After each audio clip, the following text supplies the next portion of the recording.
અને મહત્વપૂર્ણ સમાચાર ગીર સોમનાથ સ્વાભિમાન પર્વમાં ભક્તિનો મહાસાગર ઉમટ્યો છે। લખનૌથી 1008 યાત્રિકો વેરાવળ રેલવે સ્ટેશન પર પહોંચ્યા છે। વહીવટી તંત્ર દ્વારા 100 સંસ્કૃતિથી યાત્રિકોનું ભવ્ય સ્વાગત કરવામાં આવી રહ્યું છે। સોમનાથ મંદિર ખાતે 3 દિવસીય દર્શન અને અભ્યાસ કાર્યક્રમ છે।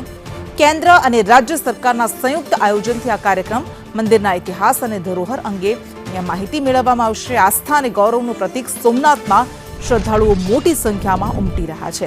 3 દિવસ બાદ યાત્રિકો પરત ફરવાનો સમય પ્રવાસ કરશે। જિલ્લા વહીવટી તંત્ર દ્વારા યાત્રિકો માટે ખાસ વ્યવસ્થાઓ ગોઠવવામાં આવી છે।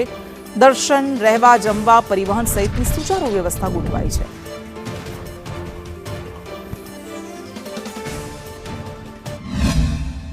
जो हमारा जीर्णोद्धार हुआ था 75 वर्ष पूरे होने पर यहाँ पर एक कार्यक्रम आयोजित किया गया, जो मेरा सौभाग्य है। पहली बार मुझे आने का ये सौभाग्य प्राप्त हुआ है।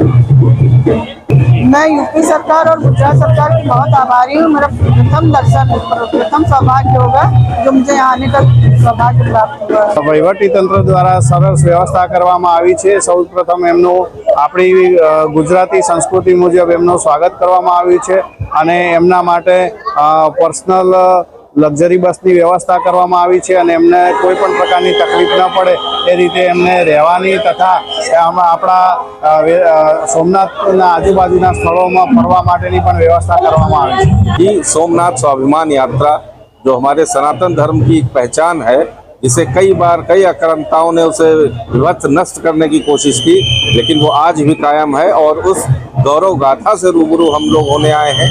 साथ ही साथ हम लोग अब वापस जाकर अपने प्रदेश में और लोगों को भी जागरूक करेंगे कि वो लोग भी यहाँ आएँ और प्रथम ज्योतिर्लिंग के दर्शन करें और इस स्वाभिमान पर्व का हिस्सा बने।